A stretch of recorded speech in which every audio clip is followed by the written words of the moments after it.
السلام عليكم ورحمة الله وبركاته. بسم الله الرحمن الرحيم. في هذا الصباح نقول أسعد الله صباحكم، صباح يوم الجمعة 24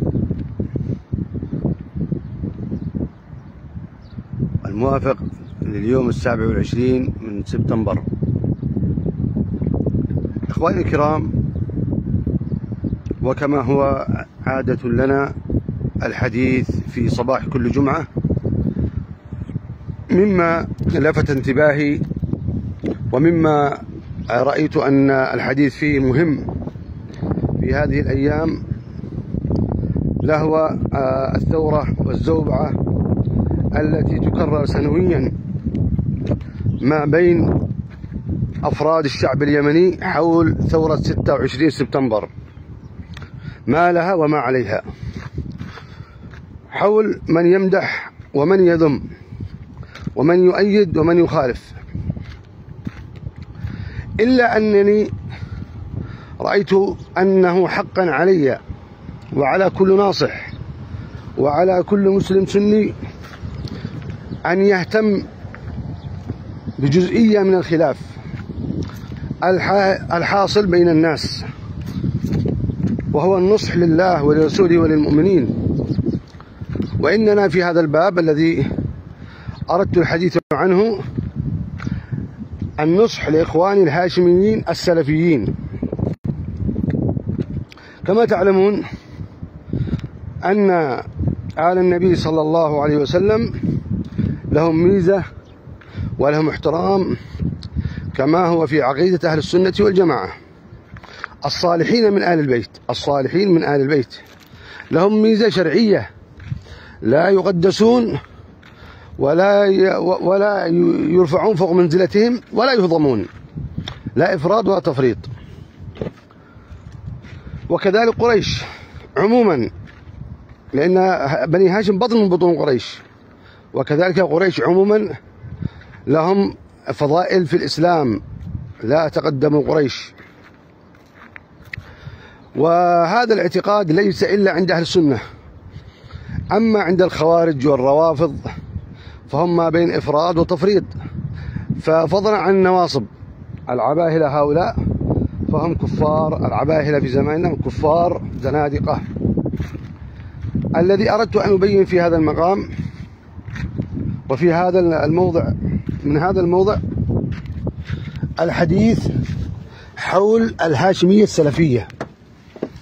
إخواننا السلفيين من بني هاشم إخوة أفاضل وكرام، نعرف منهم زملاء ودعاة أهل دين وأهل صلاح وأهل استقامة، إلا أن قد يطرأ عليهم ما يطرأ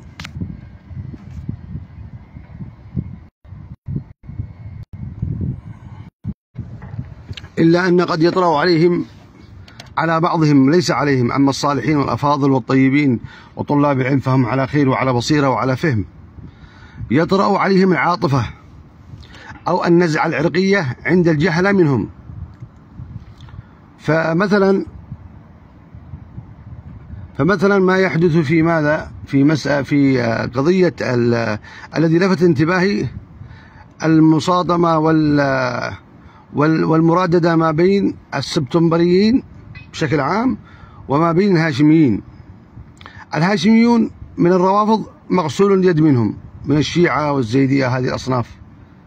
لكن من السلفيين هنا التنبيه لهم أن ربما بعضهم تحمله العاطفة على أنه يحامي على الإمام، على بيت حميد الدين، على هذه الأسرة الخبيثة المجرمة، وذلك ردا منه على من يطعن فيهم. بل بلغ بعضهم من إخواننا من يقول أن الإمام كان سلفي وأنهم كانوا أهل سنة، وهذا غير صحيح، وهذه شهادة زور.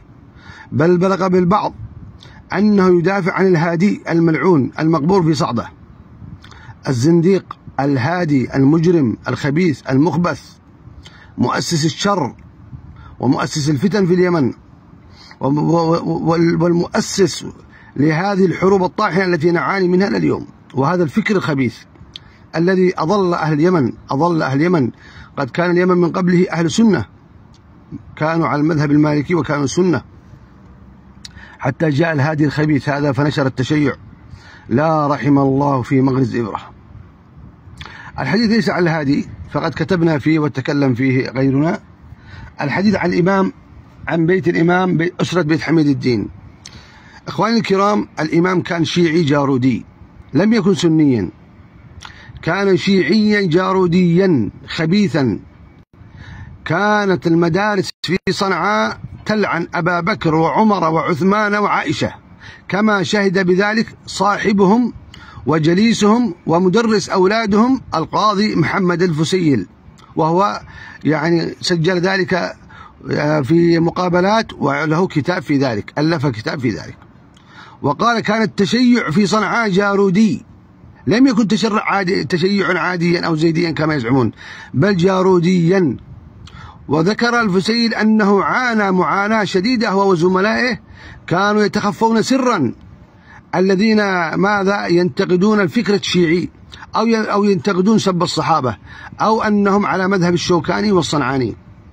فلا يجوز يا أيها السلفي، لا يجوز لك أن تحامي عن المجرمين، ولا تكن للخائنين خصيما، ولا تجادل عن الذين يختانون أنفسهم، ما يجوز. قال فبما أنعمت علي فلن أكون ظهيرا للمجرمين. الإمام مع كونه ماذا داعم للتشيع وللرفض، كذلك كان داعم للسحر والشعوذة. كان في زمانه الناس يقولون أحمد يا جناه، أحمد يا جناه، وكان يزعم أن ملك الجن معه، وأن الجن يأتمرون بأمره، وكانت له علاقة وشعب مشعوذين وبالدجل وبالخرافات. كان قبوريا وكان مشعوذا قبحه الله. وإلا فكيف سني والقبور في صعده وتعبد من دون الله في زمانه وتشيد؟ وكان في زمانه يقام عيد الغدير في حكم الإمام في صنعاء وما حولها، وكان في أيام الإمام يقام عيد الغدير وتقام فيه التضاريس والشعائر الجارودية الخبيثة من سب الصحابة رضي الله عنهم. فلا يجوز، لا يجوز إن كنت أنت من نسلهم أيها الهاشمي، فلا يأخذك الحمل على أن هذا جدك أو من أجدادك أنك تدافع عنه كي تبرر أفعاله. لا يا أخي، لا، جدك مجرم، جدك مخبث. والله كان الإمام قد كتبوا وشهد الشهود، بل وذكر آباؤنا الذين عاشرناهم من أجدادنا وآباؤنا، ذكروا الشيء الفظيع عن هذا المجرم. ذكروا عن الإمام أحمد لما ذهب إلى تهامة ارتكب أبشع الجرائم الإرهابية في عصرنا، أبشع مما فعلته إسرائيل.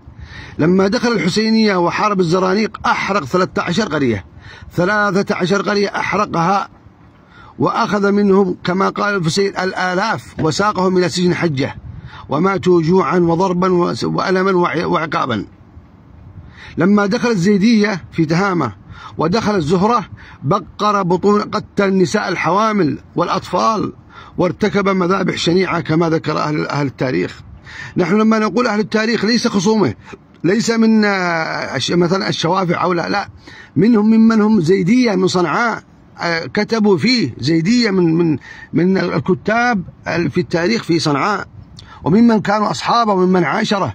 فليحذر إخواني الكرام، فليتنبه المسلم وليتنبه الهاشمي إلى هذه المسألة، أن خلافنا وكلامنا في الإمام أحمد مع كونه مجرم إرهابي ظالم باغي طاغية جبروت فرعون، حتى قال مع ذلك مع الخلاف أنه أيضا كانت عقيدته فاسدة، وكان ينشر التشيع، وكان يمد ويدعم التشيع، وكان يحاول أن يلزم أهل تهامة وأهل تعز وأهل المناطق الشافعية بالزيدية، وكان يرسل لهم ماذا؟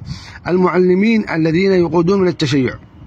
ولهذا الإمام لما دخل صنعاء هو دخلها بصلح دعان، عندما انسحب الأتراك بعد الحرب العالمية الأولى في عام 1918 دخل الإمام صنعاء واستلمها استلاما كما دخل الحوثي صنعاء واستلمها استلاما، ما دخل بحرب، دخل بصلح مع الأتراك وسلموا له صنعاء، بل واعتمدوا له راتبا. لكن اشترط الأتراك أنه لا يؤذي المناطق الشيعية الزيدية له، أراد الخراج والأموال. ذكر الحسين أن الإمام سلط الجنود على الشعب، وكانوا يأخذون رواتبهم ومعاشاتهم من الشعب، وكان إذا أرسل على قرية جيشا لا يعتمد لهم ميزانية طعام وأكل ونفقة، إنما يجعلهم يتوزعون في بيوت الناس. فكان جنود الإمام يدخلون بيوت الناس بالعنوة وبالقوة، يأخذون ويأكلون ويشربون وينتهكون الأعراض. قبحهم الله وقبح الإمام وقبح الله من يدافع عنهم عن هذه العصابة الخبيثة. ذكر البصير بنفسه قال: كانت أمي تبيع بيضا في صنعاء، فكان يأتي عسكر الإمام فيأخذ منها الضريبة أو الخمس على البيض، إذا كان عندها 5 بيض يأخذ بيضة. وكانت إذا تبيع دجاج يأخذ على الدجاج، وهي امرأة يأخذ. كان فيهم عنوة وشدة وجبروت، وكنا بداية كراهيتنا لهم من تلك الأفعال التي كنا نراها من جنودهم. قال: كان جنود الإمام يأخذون من أرادوا ويسجنون من أرادوا ويأخذون مال من أرادوا دون الرجوع للإمام. كان الإمام معطيهم تقبيل، كان يقبل لكل حارة تقبيل، نظام المشرف، ما هو نيابة ولا قضاء ولا في شيء من ذلك. أنت لك هذه الحارة تصرف فيها بما شئت، تقبيل، ولي منك الخراج كيت وكيت، كما الآن يعمل الحوثيين في صنعاء، وكما يقبلوا مثلا سوق الغات ويقبلوا تقبيل البلدية أو كذا، نعرف منك كذا كذا مليون، وأنت خذ منهم ما شئت. فيجعل العساكر والبقاة واللصوص يتسلطون على رقاب الشعب. فكان يأتي بعض الناس يناصحونه: يا إمام هذا ما يصلح، هذا ما يجوز. كان يقول: لا، القبيلي مثل القبر، أو مثل السقف الذي يبطل، ما يصلح إلا بالرزم أو بالدعس. يعني السقف أي جدار سقف البيت الذي يبطل، الذي يقطر ماء، لا يصلح إلا بالدعس، أي ادعسهم حتى يكونوا تحت الطوع. هذا الخبيث المخبث ذكروا من تعذيبه للناس الشيء العظيم، ومن إجرامه ومن لصوصيته ومن بخله. قالوا: لما حدثت المجاعة في صنعاء وفي اليمن كان الناس يموتون في الشوارع، فكان يأتي الناس أو الناصحين أو العلماء إلى الإمام: يا إمام الناس يموتون. قال: من مات فهو شهيد، من مات فهو شهيد. فلما قتل الإمام فتحوا المدافن التي فيها الحبوب، وكانت قد تلفت من كثر الحبوب المخبأ فيها. بل يذكر القاضي الفسيل أن الإمام كان ثري أثرى الحكام العرب. قال: مات الإمام وعنده من المال الذي كان قد أرسله إلى مصر 2 مليون ريال فرنسي، وهذه ثروة عظيمة لا تملكها إلا الدول الكبرى. بل أنه أرسل جنوده على تعز عندما أراد أن يعاقبهم، فأرسل ولده أحمد، الإمام يحيى أرسل أحمد فأخذ على أهل تعز 2 مليون ريال فرنسي من قرى تعز ومن أريافها، أخذ من الناس 2 مليون ريال فرنسي. هذا المجرم لم يكن يبني ولا يصلح طرقات ولا يبني مدارس ولا مستشفيات ولا أي خدمات. سيقول قائل: والتي في صنعاء؟ التي في صنعاء هي من العهد العثماني. بل أنه لما دخل صنعاء كان هناك مستشفى واحد، مستشفى السعادة، أمر بتحويله إلى بيته الذي هو الآن المتحف في صنعاء، المتحف الوطني في صنعاء. هذا كان مستشفى أيام الأتراك. كان الأتراك أرحم باليمنيين من الإمام، أرحم باليمنيين. ولهذا في أيام الأتراك كان المذهب السائد في صنعاء وفيها كانت الشافعية تدرس والسنة تدرس وكتب السنة تنتشر. فلما جاء الإمام أغلق هذا الباب وأغلق تلك المدارس، وكانت التهمة لمن كان شافعيا أو كان سنيا كانت تهمة تقضي بسجنه وعقابه وربما قتله. فيا أخي الكريم، إنما أردت ماذا أن أبين شيء نزر من هذا الإجرام. لكن نحن نقول لإخواننا الهاشميين، إذا كنا نحن وقفنا عند كلمة الإمام أحمد عن يزيد لا نحبه ولا نذمه، وتوقفنا عند علماء أهل السنة في الحجاج بن يوسف أننا لا نثني عليه ولا نذكره وكان طاغية وظالم، فكذلك أئمتكم في اليمن كانوا طغاة وظلمة. ما يجوز، والله ما يجوز، شرعا ما يجوز. أنت مأمور بالكفر بالطاغوت، فمن يكفر بالطاغوت ويؤمن بالله فقد استمسك بالعروة الوثقى. والإمام كان طاغوت، الإمام أحمد طاغوت، ووالده طاغوت، بل كان من طاغوتية الإمام أحمد أنه أعدم 3 من إخوته، أعدم علي بن يحيى والحسن بن يحيى وأحمد والثالث نسيته وإسماعيل، أعدم 3 من إخوته. لماذا؟ لأنهم عارضوه وطالبوه بالإصلاح وطالبوه بكف الظلم فأعدمهم. وهكذا ولد الإمام يحيى نفسه إبراهيم بن يحيى تمرد على الإمام وهرب إلى مصر، ثم هرب إلى عدن ومكث فيها سنوات وهو معارض لوالده، وكان يكتب ماذا؟ المنشورات التي تدين والده بأنه طاغوت وجبروت. وهذه أعظم الشهادة، شهادة الأهل. الولد يشهد على أبيه، 4 من أولاد الإمام تمردوا عليه، وأحمد أعدم 3 من إخوته. أسرة جبروتية طاغوتية. حتى قال النعمان أحد ممن سجن وهرب من الإمام، قال الفرق بين فرعون وبين الإمام أن فرعون كان طاغوت أو طاغية متحضر، والإمام طاغية متحجر، لا أريكم إلا ما أرى. كان الإمام يعتقد عقيدة أنه القائم بأمر الله، وكان يحكم بحكم ماذا؟ بأنه الحاكم بأمر الله. كان يعتقد أنه الحاكم بأمر الله، وهي عقيدة الحلول والاتحاد، ويعتقد عقيدة الرجعة. الحاكم بأمر الله أي أن أرواح علي بن أبي طالب أو الصالحين أو الأئمة حلت فيه، رجعت إليه. هذه عقيدة الرجعة، وهي موجودة في الحوثيين في زمانها. فيا أخوتي الكرام، ما يجوز الدفاع عن بيت حميد الدين، أسرة ظالمة باقية مجرمة في حق الشعب أبا عن جد. هذه الأسرة بس يحيى وأولاده، فما بالك الدولة القاسمية والدولة إلى الهادي أجرموا أيما إجرام. 1200 سنة وهم يطحنوا في اليمنيين طحن، نشر الرفض بالقوة ونشر الأضرحة الشركية بالقوة. تجد قبور منتشرة في أطراف اليمن، هذا قبر الإمام فلان، هذا قبر فلان. ادخلوا إلى صعدة، انظروا قبر الهادي وأولاده، قبور تعبد من دون الله. هل هؤلاء ينكرونها؟ هل أنكر بيت حميد الدين؟ هل هدموا القبور حتى يأتي واحد يقول هذا كان سني؟ بل كان قبوري، الإمام قبوري مشرك من المشركين ولا كرامة. ومن يستدل ببعض المشايخ أو العلماء أنه زكاهم، الدليل مقدم والجرح مقدم عن التعديل، ومن علم حجة على من لا يعلم. هذه أصول سلفية، هذه ما قبلناها في أهل البدع، فكيف تريد نقبلها في الشيعة؟ عجيب من بعض السلفيين يعني يؤصل أصول السلفية ويقعدها في أهل البدع في دائرة نطاق الإسلام، أما في عند أجداده أو أعمامه أو أهله وأقاربه من الحوثيين ومن الشيعة يرمي بها عرض الحائط. هؤلاء مجرمون. فيا أيها الهاشمي السلفي، إن كنت تقدس الشرع والولاء والبراء، وجب عليك ولاء وبراء أولا بقلبك أنك تكفر بالطاغوت وأنك تبغضهم. لا تجد قوما يؤمنون بالله واليوم الآخر يوادون من حاد الله ورسوله. الموادة هي عمل قلبي. أولا طهر قلبك من محبتهم، وبغضهم البغض الشرعي الذي يستحقونه. فوالله أن الحكام الذين جاءوا بعد الإمام أرحم وأشفق وأحسن وأصلح وأسلم من الإمام. كل من جاء بعد الإمام لليوم، كل من جاء بعد الإمام من الحكام هم أصلح من الإمام.